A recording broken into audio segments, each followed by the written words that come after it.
welcome to Beyond the Shelf. I'm Dawn. I'm Jenny. Happy New Year, everyone. Of course, we're going to start off 2024 being very excited about something. So let's just jump right in and see what we're excited about this month, Dawn. Well, since it is January and the start of a new year, I thought we could talk about New Year's resolutions and, of course, about reading challenges, because when is a good time to start a new reading challenge except for the start of a new year? Well, I'd say anytime's a good time to start a new reading challenge. Sure, okay. And I feel like it's good to talk about resolutions, and then in February we can talk about how we've already given up on our New Year's resolutions. The optimism radiating from you. No, I more like realism, I think. I actually was looking up stuff about New Year's resolutions. And most of the ones that people make, the most common ones are like improving your fitness or your like losing weight or improving your diet. But then there's stuff like improving your finances or mental health, all of which are important. But most of the time, like, people do not follow through statistically. Like, just doesn't happen. So, I mean, I think we should have more realistic things like reading books, right? Yes. There's never a bad time to read. I know that, like, let's say, so January 1st, New Year, and you drive by Planet Fitness on like January 10th. Parking lot is full, and by February 28th, there's 5 cars in the parking lot, Everybody kind of gave up on their promise to themselves. Do you think that's because the world we live in, we're all about instant gratification?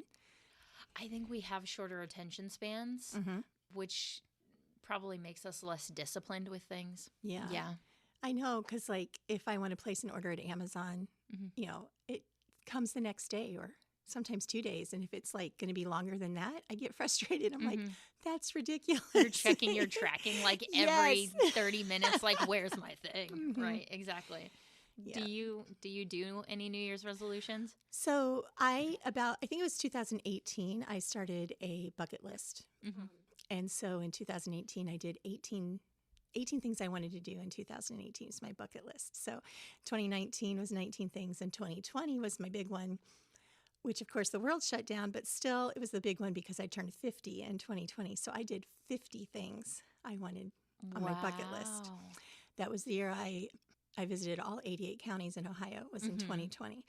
And so that made it a little easier to achieve that bucket list. And then I also did 50 random acts of kindness that year. And so I will continue that. I've done that every year now. So 21, 22, 23. So 24, I will have, a bucket list of 24 things I want to do. So I kind of start off writing just general. I'd like to go to a live, music concert. I'd like to go to live theater, that sort of thing. But my list evolves all year long. Okay. So like one year, I had never ridden in a golf cart. So I added that to my bucket list. And so that became one of my things because I had never done it before. Okay. So just kind of as the year goes on. So I don't have a strict, I'm going to follow this regimen. Last year, I wanted to read through my Bible, and I did do that. And I was done like by March. And I should have restarted, and I didn't. And so this year, I'm hoping that I'll stay a little more disciplined and read through it. And if I finish it early, just start over and read through it again. So that's kind of.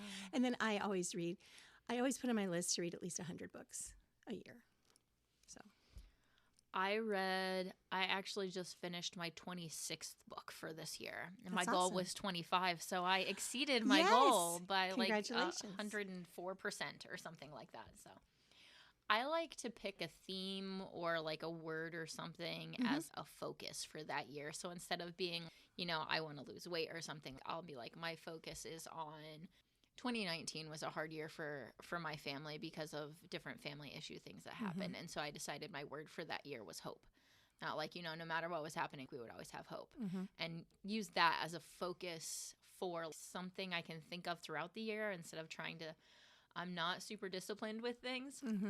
So instead of having like some goal of X, Y, whatever, I like to pick a theme. And like then anything, no matter whatever happens, I can be like, oh, this is something I can remember. Like I was hopeful, in this situation or whatever. So that's what I like to do. So do you pick a different word every year, or just 2019 sticking out to you because of everything else that went on? And so that one does stick out. But yeah, I try to pick like a different word or phrase or thing or something. I know 1 year I did intentional. So that was my word for the year. Mm-hmm. And so I don't know how long that lasted. I don't know if I stayed intentional all year or not. Must not have if I don't remember. I intentionally forgot about that. Yep. So with, whatever resolution somebody might pick, some tips to keep resolutions are to just pick one thing. Mm-hmm. Most people average 3 New Year's resolutions. If you pick one thing to focus on, it's easier to keep on that. I agree. So what I did last year, I kind of set goals, and I set 5 goals, and I set it in 5 different categories. And one of the categories was to do weekly date night with my husband. Mm-hmm. And so we're at the end, we should be at 50. I think we're only at I think we got 31 in. So I'm pretty happy about that, though. I feel like that was successful. And then I had a spiritual one where it was either writing out memory verses or learning scripture. And so I had 5 different areas, and I tried to keep those achievable. And I guess I use the word goals rather than resolutions because I don't know why. It's probably just I feel like the word resolutions itself is cliche, and it has a lot of history or whatever with it. And you don't stick to it maybe as much as you do if you have a goal in mind. You kind of mentioned the next tip without even saying it, but keeping your goal or resolution realistic, not picking something wild or unachievable for a year. So keeping it realistic and making a plan for how you're going to do that thing. So whatever your goal is, if you have a plan step by step of how you can reach that, then you're more likely to actually achieve it. And then of course accountability and support, which I feel like these are tips for any goal, whatever. For sure. But for resolutions then. Yeah, I agree. It's always good to have that friend or family member or whatever that you can say, okay, I either had great success this week or I totally blew it, and they can pick you up or, just kind of keep you focused too. And if you have somebody that you are accountable to, it makes you want to succeed. We all want to succeed, no matter what it is. Sure. We want success. We don't want failure. My plan is to fail at this. Yeah. And then I'm successful when I fail, I guess. Oh no. So you're still successful. Conundrum. There's a woman who's a speaker, entrepreneur-ish that I follow. Her name is Reshma Saujani. She started the Girls Who Code organization, which she doesn't know anything about coding. But if you don't know about Girls Who Code, it's an organization that puts together people who do know things about coding and computer programming. And they start clubs to encourage girls to get into this field. And then the girls who do that go on to do amazing things. Some of them have worked for NASA and stuff. And Reshma herself doesn't know anything about coding, but she saw this need and she had the means to start something like this. So she did it. But one of the things that she does is every week she has a newsletter that goes out and she calls it Failure Friday. And she talks about something that she failed at during the week, whatever goal it was. And realizing whatever her goal might have been or whatever she thought her week was going to go, life happens and you don't always reach that goal. And kind of shifts her perspective on that topic or subject at that point in time. She talks about as being a mom, having this huge goal of being super involved in her kids' classroom and stuff like that. And she has this idea of what's going to happen if she goes and helps out in the classroom and then XYZ happens instead. But how she reached her goal, but maybe it didn't happen the way you wanted it to. So I just think that's a cool thing. I think it's really important that we extend grace to ourselves too. Yeah. I think that it's so easy to extend grace to others and be oh, that's okay, brush yourself off. But then you look at yourself and you just see fail. And I think that's really important that you got to be kind to yourself too. Absolutely. And that's a hard thing to conquer sometimes. If you have that internal voice saying, you messed up, you're going to mess up, or maybe that internal voice is somebody that makes you feel that way because maybe the way you were raised or whatever. And those are hard things to combat sometimes. Yeah, we have this year was a hard year for our family. We had a lot of death, a lot. And we had some people have surgeries and I just felt like I was just barely keeping my head above water some days. But then we had some really good things too. Had a little baby girl born this year, and we have another little baby coming in June. And so we have a lot of good things to look forward to. So I don't feel like with the goals that I made, I didn't achieve 100%, but I felt like I gave the 100% that I had to give. Mm-hmm. And sometimes that 100% might have been more like 40%, but that's what I had to give, and that's what I gave. If that's all you had that day, then that's 100%. Right. Exactly. Yeah.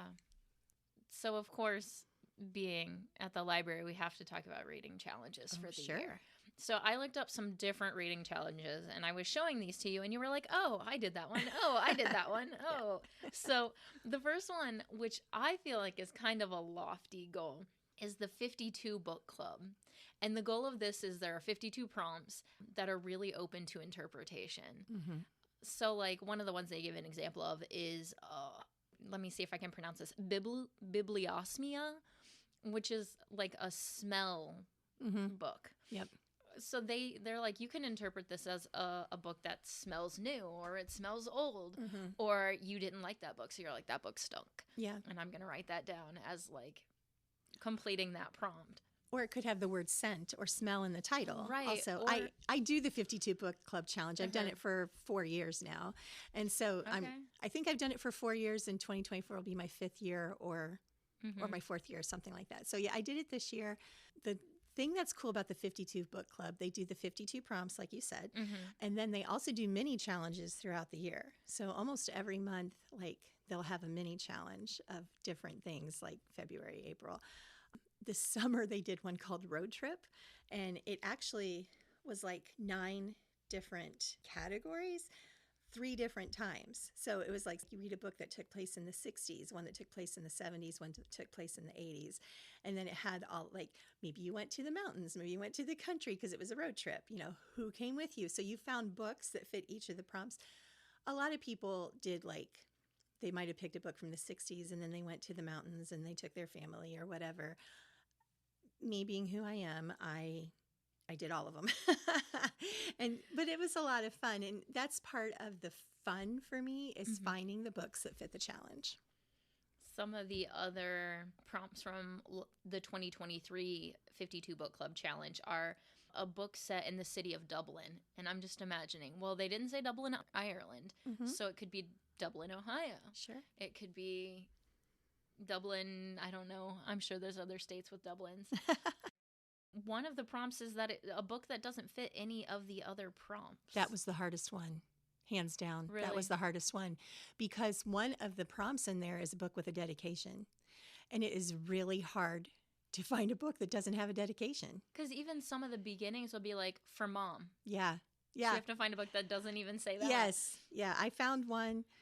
I might have stretched it a little bit. I read I think it was a junior high book, and I don't think it had a dedication. But it was hard. That one was really hard to find. Fun. Did you find books that could fit like multiple prompts even? Well, yes, of course. And a lot of people do that. I'm too anal. I have to read all 52. Exactly like this. That's hilarious. Yes. I'd be like, oh, it's an enemies to lovers plot that was written in present tense. Can do. Yep. That's great. So you can go to the 52 Book Club, or the 52book.club is their website if you want to see this year's reading challenge and mini challenges. Yeah. Maybe I'll try a mini challenge. I don't know if I could read that many. Or if somebody's interested in it, they can always hit me up too. I would love to have a reading. One of the prompts for 2024 is a buddy read. Let's find somebody that, read. Yeah. That'd be fun. So some other ideas, you can always just literally Google like reading challenges. Right. There are so many. But you could complete a series. And there are some series that are really long. Like if you tried to do like Robert Jordan's Wheel of Time, if you like the like sci-fi fantasy, that's going to give you a lot of books. But you could also like pick the Hunger Games. It's a trilogy, right. And they're complete a series, and that's a reading challenge. There's also like Oprah or Reese's book club. Sure. You could read books that are from their book clubs.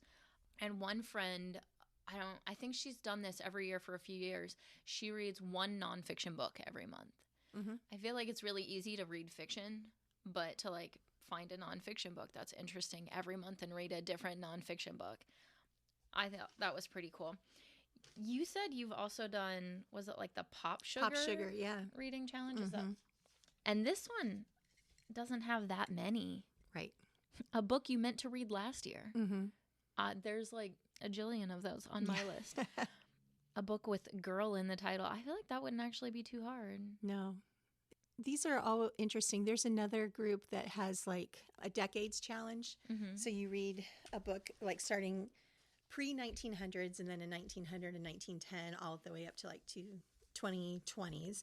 And then they also had a states one, but they did it by regions. So like the Northwest or the Deep South. And so and it divided it up into 12 different categories, and you just read a book from one of those areas. Yeah, those are just a lot of fun. The 52 Book Club, the December mini challenge this year, past year, I guess, 2023, was they used the Sound of Music song, Raindrops on Roses. So that was one of the prompts. Raindrops on roses, brown paper packages tied up with string, girls in white dresses. So those are the prompts. So you had to find a book to match all those prompts. Those things. Yeah. Interesting. It is. It's why they call it challenge, but it's a lot of fun to me. I think one of the things I like about these kinds of reading challenges that give you prompts is that can get you out of your comfort zone. Oh, for sure. Of what you typically like to read. So you could find, read a book of short stories. Well, what if you really don't like short stories? Yeah. Doesn't take long. They're short. They're short stories. It'll go through. I actually have found that I do like short story collections where there's like a theme for all of them, but they're written by different people. Those are like anthologies, right? Is what they're called? Sure. I'm pretty sure. Because I think that was a prompt before, and I found one that was written by all mystery authors, and they were all short story mysteries, but they were given a prompt of it might have been lost suitcase or something like that, and then they had to expand their story based on whatever that was. It was really good. I enjoyed it a lot. That's cool. That's cool. I like that idea. What I usually do is on Goodreads, you can set your own goal, whatever number of books you want to read in a year. That's what I like to do. And so like a couple of years ago, so it had been like 2022, my goal was 20 books. And I think I got to like 19 that year. And this year I was like, I'm going to make my goal 25. And I reached it. I think part of the reason that I reached that goal, I keep saying this year, in 2023, is because like we read 3 books together for the podcast. So having other people challenge you to read stuff. We have been encouraged to challenge each other to read a book a few times. We need to do that this year. We should definitely do that. Yeah, I had a goal of 100 books, and I'm at 153 right now. So I know that I have at least 8 or 9 more on my list that I am determined to finish before the end of December, which I know this is our January podcast, but we are recording this in December. So I should definitely reach 160 books for 2023, which is down from last year. I had 184 last year, 2022. Such a slacker. I'm such slacking off. So yeah, since we are in December, so I have 2 graphic novels that are both pretty thick. That will take me a little bit of time. And I have an audiobook that I'm in the middle of that I'm really liking. So my question to you for graphic novels, do you spend a lot of time looking at the pictures when you do a graphic novel? So when I read, I think it depends on the graphic novel and how detailed the artwork is. Sometimes when you get into a part of the story that's really fast paced, I don't spend a lot of time looking at the artwork. But for graphic novels, the art is a part of the story. Right. Instead of, how in a traditional book you'll have the authors describing the scene, you don't get that. You just actually have the image of it. So you're taking that in as you're reading the dialogue. So I'm not studying the illustrations necessarily, but I'm definitely looking at them. And sometimes, for Lore Olympus by Rachel Smith, there are a lot of characters because it's Greek mythology. And so you have to look at it to be oh, this is Apollo, this is Artemis. So that drawing that person is this, which for just anything, you're going to be like, oh, well, this is what this character looks like for any graphic novel. But for a graphic novel that has a lot of characters, I think you do spend a little bit more time looking at the drawings so that you know who is who, and you're like, wait, who is this person talking to now? Because I don't remember. Especially when it's names that you're not familiar with, too. Their names aren't John and Tom. Right, they're like big old names. Yeah, I've tried graphic novels. I have a hard time getting into them because I just want to read the words. I don't want to look at the pictures. And so I just kind of go through them really quickly. I did read one this year, though, Olivia Butler's Kindred. And I read that as a graphic novel, and I really liked it. And I probably would have liked her book, but I wasn't sure. She was a new to me author, and she was one of the challenge prompts was read this author. And so I grabbed the graphic novel, and I actually really liked it. So I would recommend her for sure. Oh, I was going to suggest a manga classic, but reading a manga is also different than reading a graphic novel because you're going right to left. I don't know if I can do it. As well. I was going to suggest the manga classics, which take classic novels that we know of, like The Count of Monte Cristo. Yeah, I did have a William Shakespeare one. I ended up having to bring it back, but I do think I'll try that again. I think the advantage of the manga classics is they're classic stories that you're already familiar with.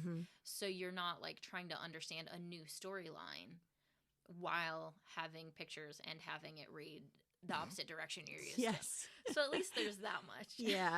No, and they're really popular. The manga ones go out like crazy. I'm trying to think. What is the name? Is there Yu-Gi-Oh or Yu-Gi-Oh? Yeah. Okay, that one goes out a lot. So yeah, I know the kids and adults both really enjoy all that. So that's good.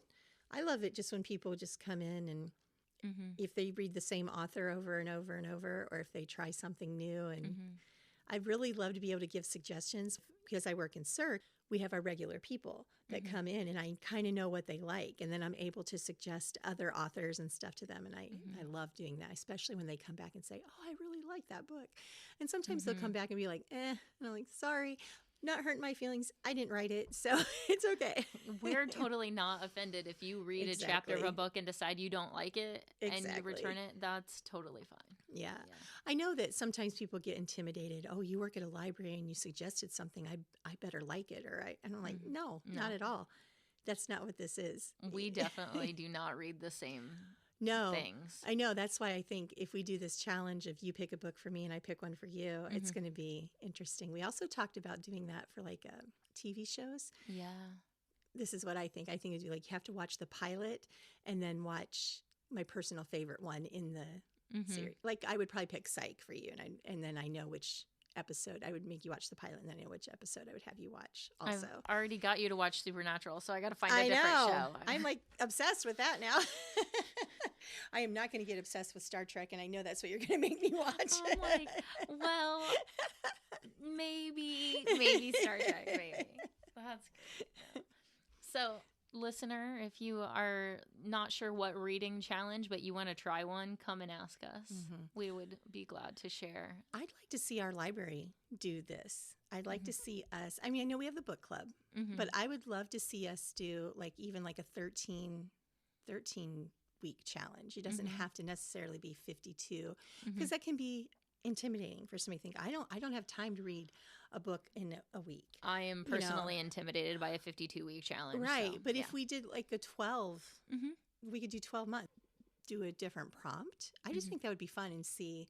I'm sure I could help come up with prompts. Yeah. It would be fun. Think about it. I think as a staff, we're all interested in book challenges, and we have some competitive people here too. So yeah. I haven't met any of those people. Except when I look in the mirror. Well, we are kicking off 2024 with a lot of activity. We're starting out with our winter reading challenge, which we have challenges for all ages, pre-readers all the way through adults. The winter reading challenge started on the 2nd. It goes all month long, and you can start at any time. So we're still using Beanstack to record reading. We do also have paper logs for anybody who would like to do it that way. And the little kids always like to fill in their little like snowflakes or bubbles or something like that. So there's always paper logs for that too. And there are prizes for every age too. Now for kids, it's by the minutes, right? Yes. And is it teenagers and adults by the book? For adults, it's by the book. For teens, we're still doing minutes because, sometimes you choose to read a big, thick book. Sometimes you want to read a bunch of short things. Right. And so that way, it's fair for everybody. They're still putting in the time. Let's see. What else do we have? Oh, great. The book club will start meeting again in January. They took December off. It is January 11th, Thursday, January 11th at 10 a.m. and at 6:30 p.m. And they're not reading a necessarily specific book, but it's a specific author, Greg, spelled Gregg, Olsen, Olsen. And they'll be discussing his books. He does true crime. He does fiction and nonfiction. And he writes about a lot of crime and murders and stuff that have happened in our area. So he's a pretty popular author around here. So popular that we're actually going to have him here at the library on January 18th at 5 o'clock. So the book club meets on the 11th on that Thursday, and then a week later, Greg will be here. The actual author will be here. And I think that we're kind of limited in space, so you're going to want to register for this one for sure. And that will start on January 2nd. Right. Register to meet the author, Greg Olsen. If you miss that registration, you should still come anyways. You think we'll be okay? Still make some room. We'll make room. That was word from our director. Okay, very good. I had not heard that final word. We will also be having story times starting for the winter sessions. That registration is open now, and that's for all ages from 0 to preschool. And it begins the week of January 15th. So you can register on our website calendar, or you can call us at the library to get signed up for story times. And then the Teen Book Box, the next one is January 15th through the 27th. That's signing up, right? Because the pickup will be February 5th through the 10th. Yes. So it's the same. Pickup is even months, sign up is odd months. That's correct. Okay. Yes.